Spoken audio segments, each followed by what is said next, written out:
جی جی فرمائیے کیا سوال ہے؟ یہ آیت ہے جی ثم اتموا الصیام الی اللیل، اس آیت کی ذرا تشریح فرما دیجیے۔ سوری بہن، یہ آیت دوبارہ پڑھیے گا کیونکہ کچھ سمجھ نہیں آ رہی، دوبارہ سمجھے ہم سمجھ گئے۔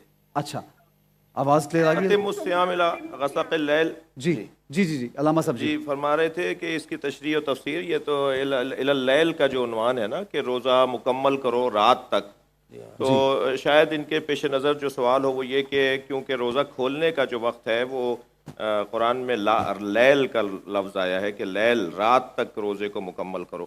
اب رات کا جو عنوان ہے وہ کیا ہے؟ غروب آفتاب ہے یا اتمام غروب آفتاب ہے یا ابتدائے غروب آفتاب ہے؟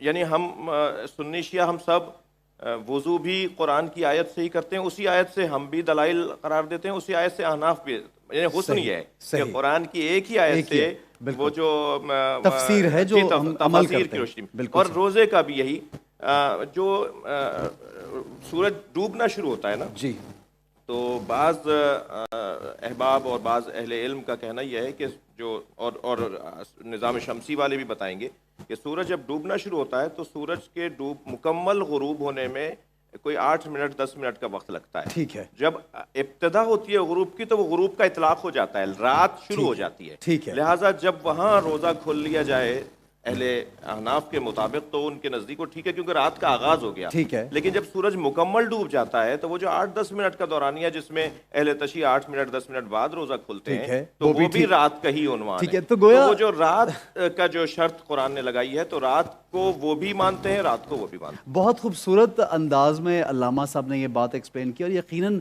جس طرح سے آپ نے کہا کہ دونوں جگہوں پر ہی